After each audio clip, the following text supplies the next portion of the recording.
Nous connaissons tous l'histoire de l'occupation de l'Allemagne, qui a été divisée en 4 zones d'occupation et est restée divisée jusqu'en l'an 1989, et où les différences entre l'Est et l'Ouest sont encore omniprésentes aujourd'hui.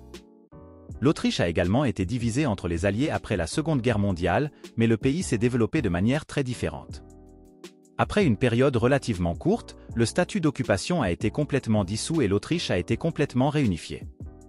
Il n'y a pas eu de division entre l'Est et l'Ouest et le pays a pu se réunir très tôt. Mais pourquoi l'histoire du voisin allemand a-t-elle été si différente et pourquoi les Alliés ont-ils traité l'Autriche si différemment de l'Allemagne?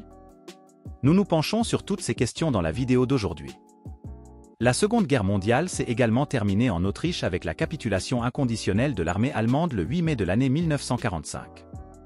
Environ un mois plus tôt, l'armée rouge a pu conquérir Vienne et les Alliés occidentaux ont pu avancer du sud et de l'ouest vers le cœur du pays. Cependant, avant même la fin de la guerre, un gouvernement provisoire a été formé en Autriche et a exigé le rétablissement de la République d'Autriche. Le nouveau gouvernement reconnaissait que l'Autriche avait une responsabilité dans la participation à la guerre aux côtés de l'Allemagne hitlérienne, mais insistait sur la déclaration de Moscou des Alliés. Celle-ci stipulait que l'Autriche était le premier pays libre à avoir été aux victimes de la politique d'agression d'Hitler. Le mythe de la victime masque le fait qu'une grande partie des Autrichiens ont célébré les nazis comme des libérateurs et que l'Anschluss n'a pas entraîné de véritable résistance.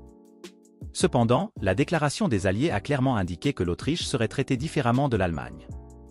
Il a été décidé que l'Autriche existerait en tant qu'État indépendant après la fin de la guerre. Elle ne devait être occupée et administrée par les Alliés que pendant une courte période de transition après la guerre. Les Britanniques étaient les seuls à considérer l'Autriche comme un État ennemi, pour les autres Alliés, c'était un cas particulier. Elle n'a pas été définie comme une puissance victorieuse comme d'autres pays libérés, mais elle n'a pas non plus été traitée comme l'Allemagne. Cependant, elle a également été divisée en 4 zones d'occupation. Les États fédéraux de l'Est sont passés à l'Union soviétique, ceux du Sud aux Britanniques, ceux de l'Ouest aux Français et les Américains ont obtenu le reste. La capitale, Vienne, a également été divisée en 4 zones, tout comme Berlin. Seul le premier arrondissement était géré par tous. Mais dès le début, le gouvernement autrichien s'est efforcé d'abolir le statut d'occupation le plus rapidement possible. Ainsi, 2 ans après la fin de la guerre, des négociations ont été entamées pour rétablir la souveraineté totale. Les Autrichiens n'ont cependant pas eu leur mot à dire dans un premier temps. Même si la population autrichienne s'attendait à une percée rapide, les négociations ont continué à traîner en longueur en raison des divergences d'opinion entre les Alliés. L'Union soviétique, en particulier, s'y opposait. Elle soutenait les revendications territoriales de la Yougoslavie envers l'Autriche. Ce n'est qu'un an plus tard, lorsque Tito et Staline se sont séparés, que l'Union soviétique a reconnu la frontière telle qu'elle existait jusqu'à l'annexion par le Reich allemand, juste avant la guerre. Mais peu de temps après, les négociations furent à nouveau interrompues, car la guerre froide devenait de plus en plus présente et les blocs de pouvoir étaient de plus en plus hostiles les uns envers les autres. Ce n'est qu'en l'an 1954 qu'une percée a pu être réalisée, lorsque l'Autriche a également proposé de rester libre de toute alliance politique et de refuser la neutralité. Comme l'Allemagne était déjà divisée entre l'Est et l'Ouest, cela semblait être une solution appropriée pour toutes les parties. L'Union soviétique voulait la garantie absolue que l'Autriche ne rejoindrait pas l'OTAN. Et les alliés occidentaux voyaient, malgré la neutralité, de bonnes chances d'intégrer l'Autriche à l'Ouest. C'est ainsi qu'en l'an 1955, le mémorandum de Moscou a été signé, dans lequel l'Autriche s'engageait à une neutralité permanente et récupérait en contrepartie une souveraineté totale.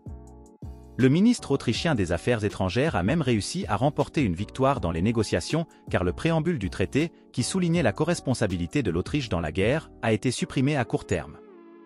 Il a fait valoir que cette clause était une marque de culpabilité et qu'elle grevait d'une hypothèque morale le développement intérieur et extérieur du jeune État. Ainsi, l'Autriche pouvait se laver de sa culpabilité et il n'était désormais plus question que de l'annexion de l'Autriche par la force par l'Allemagne hitlérienne.